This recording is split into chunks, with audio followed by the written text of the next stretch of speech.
The shamanic view of mental illness.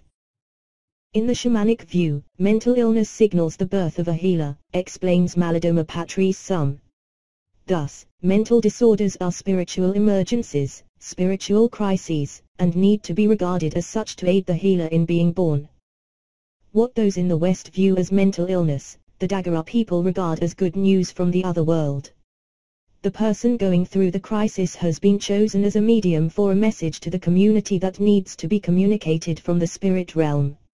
Mental disorder, behavioral disorder of all kinds, signal the fact that two obviously incompatible energies have merged into the same field, says Dr. Somé.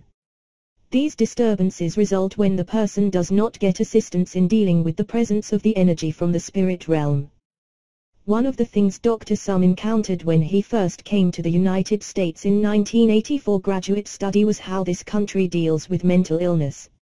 When a fellow student was sent to a mental institute due to nervous depression, Dr. Somé went to visit him. I was so shocked. That was the first time I was brought face to face with what is done here to people exhibiting the same symptoms I've seen in my village. What struck Dr. Somé was that the attention given to such symptoms was based on pathology, on the idea that the condition is something that needs to stop. This was in complete opposition to the way his culture views such a situation.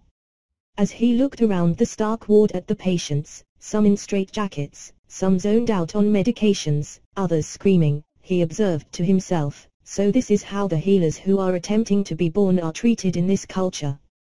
What a loss! What a loss that a person who is finally being aligned with a power from the other world is just being wasted. Another way to say this, which may make more sense to the Western mind, is that we in the West are not trained in how to deal or even taught to acknowledge the existence of psychic phenomena, the spiritual world. In fact, psychic abilities are denigrated. When energies from the spiritual world emerge in a Western psyche, that individual is completely unequipped to integrate them or even recognize what is happening. The result can be terrifying.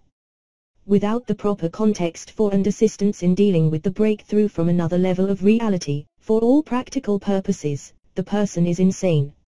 Heavy dosing with antipsychotic drugs compounds the problem and prevents the integration that could lead to soul development and growth in the individual who has received these energies. On the mental ward, Dr. Somé saw a lot of beings hanging around the patients, entities that are invisible to most people but that shamans and psychics are able to see. They were causing the crisis in these people, he says.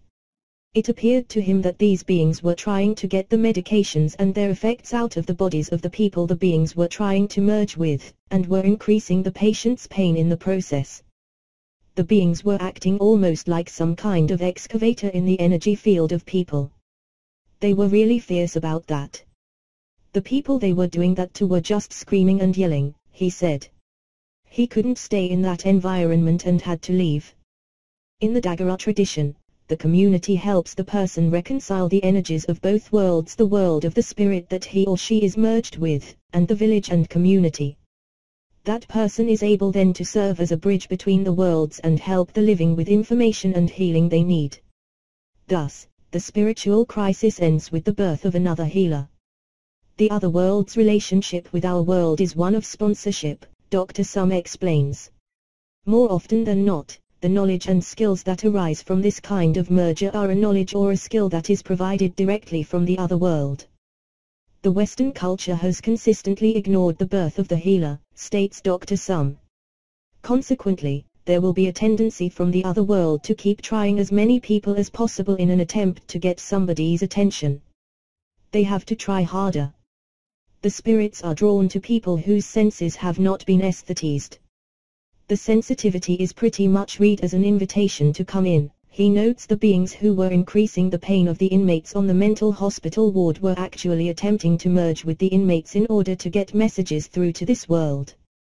The people they had chosen to merge with were getting no assistance in learning how to be a bridge between the worlds, and the beings' attempts to merge were thwarted. The result was the sustaining of the initial disorder of energy and the aborting of the birth of a healer. Those who develop so-called mental disorders are those who are sensitive, which is viewed in Western culture as oversensitivity. Indigenous cultures don't see it that way and, as a result, sensitive people don't experience themselves as overly sensitive. In the West, it is the overload of the culture they are in that is just wrecking them, observes Dr. Somé. The frenetic pace, the bombardment of the senses, and the violent energy that characterize Western culture can overwhelm sensitive people. Schizophrenia and foreign energy. With schizophrenia, there is a special receptivity to a flow of images and information, which cannot be controlled, stated Dr. Somé. When this kind of rush occurs at a time that is not personally chosen, and particularly when it comes with images that are scary and contradictory, the person goes into a frenzy. What is required in this situation is first to separate the person's energy from the extraneous foreign energies, by using shamanic practice, what is known as a sweep, to clear the latter out of the individual's aura. With the clearing of their energy field, the person no longer picks up a flood of information and so no longer has a reason to be scared and disturbed, explains Dr. Somé. Then it is possible to help the person align with the energy of the spirit being attempting to come through from the other world and give birth to the healer. The blockage of that emergence is what creates problems. The energy of the healer is a high voltage energy, he observes. When it is blocked, it just burns up the person. It's like a short circuit. Fuses are blowing. This is why it can be really scary, and I understand why this culture prefers to confine these people. Here they are yelling and screaming, and they are put into a straitjacket. That's a sad image. Again, the shamanic approach is to work on aligning the energies so there is no blockage, fuses aren't blowing, and the person can become the healer they are meant to be. It needs to be noted at this point, however, that not all of the spirit beings that enter a person's energetic field are there for the purposes of promoting healing. There are negative energies as well, which are undesirable presences in the aura. In those cases, the shamanic approach is to remove them from the aura, rather than work to align the discordant energies. Alex, crazy in the USA, healer in Africa. To test his belief that the shamanic view of mental illness holds true in the Western world as well as in indigenous cultures, Dr. Somé took a mental patient back to Africa with him, to his village. I was prompted by my own curiosity to find out whether there's truth in the universality that mental illness could be connected with an alignment with a being from another world, says Dr. Somé. Alex was an 18-year-old American who had suffered a psychotic break when he was 14. He had hallucinations, was suicidal, and went through cycles of dangerously severe depression. He was in a mental hospital and had been given a lot of drugs, but nothing was helping. The parents had done everything unsuccessfully, says Dr. Somé. They didn't know what else to do. With their permission, Dr. Somé took their son to Africa. After 8 months there, Alex had become quite normal, Dr. Somé reports. He was even able to participate with healers in the business of healing, sitting with them all day long and helping them, assisting them in what they were doing with their clients. He spent about 4 years in my village. Alex stayed by choice, not because he needed more healing. He felt much safer in the village than in America. To bring his energy and that of the being from the spiritual realm into alignment, Alex went through a shamanic ritual designed for that purpose, although it was slightly different from the one used with the Dagara people. He wasn't born in the village, so something else applied. But the result was similar, even though the ritual was not literally the same, explains Dr. Somé. The fact that aligning the energy worked to heal Alex demonstrated to Dr. Somé that the connection between other beings and mental illness is indeed universal. After the ritual, Alex began to share the messages that the spirit being had for this world. Unfortunately, the people he was talking to didn't speak English. Dr. Somé was away at that point. The whole experience led, however, to Alex's going to college to study psychology. He returned to the United States after 4 years because he discovered that all the things that he needed to do had been done, and he could then move on with his life. The last that Dr. Somé heard was that Alex was in graduate school in psychology at Harvard. No one had thought he would ever be able to complete undergraduate studies, much less get an advanced degree. Dr. Somé sums up what Alex's mental illness was all about. He was reaching out. It was an emergency call. His job and his purpose was to be a healer. He said no one was paying attention to that. After seeing how well the shamanic approach worked for Alex, Dr. Somé concluded that spirit beings are just as much an issue in the West as in his community in Africa. Yet the question still remains. The answer to this problem must be found here, instead of having to go all the way overseas to seek the answer.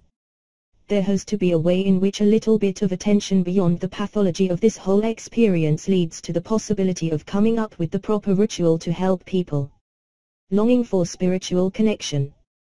A common thread that Dr. Somé has noticed in mental disorders in the West is a very ancient ancestral energy that has been placed in stasis, that finally is coming out in the person. His job then is to trace it back, to go back in time to discover what that spirit is.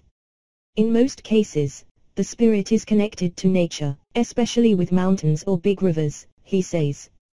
In the case of mountains, as an example to explain the phenomenon, it's a spirit of the mountain that is walking side by side with the person and, as a result, creating a time-space distortion that is affecting the person caught in it.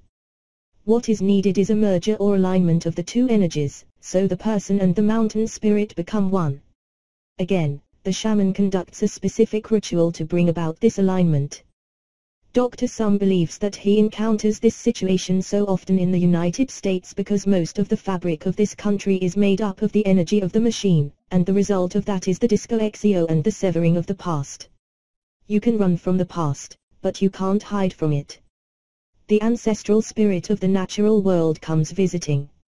It's not so much what the spirit wants as it is what the person wants, he says. The spirit sees in us a call for something grand, something that will make life meaningful, and so the spirit is responding to that. That call, which we don't even know we are making, reflects a strong longing for a profound connection, a connection that transcends materialism and possession of things and moves into a tangible cosmic dimension. Most of this longing is unconscious, but for spirits, conscious or unconscious doesn't make any difference. They respond to either. As part of the ritual to merge the mountain and human energy, those who are receiving the mountain energy are sent to a mountain area of their choice, where they pick up a stone that calls to them. They bring that stone back for the rest of the ritual and then keep it as a companion, some even carry it around with them. The presence of the stone does a lot in tuning the perceptive ability of the person, notes Dr. Somé. They receive all kinds of information that they can make use of, so it's like they get some tangible guidance from the other world as to how to live their life. When it is the river energy, those being called go to the river and, after speaking to the river spirit, find a water stone to bring back for the same kind of ritual as with the mountain spirit. People think something extraordinary must be done in an extraordinary situation like this, he says. That's not usually the case. Sometimes it is as simple as carrying a stone. A sacred ritual approach to mental illness. One of the gifts a shaman can bring to the Western world is to help people rediscover ritual, which is so sadly lacking.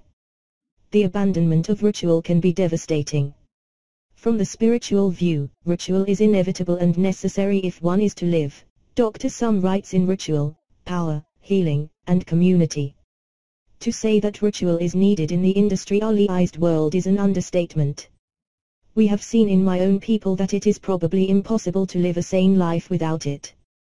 Dr. Somé did not feel that the rituals from his traditional village could simply be transferred to the West, so over his years of shamanic work here, he has designed rituals that meet the very different needs of this culture.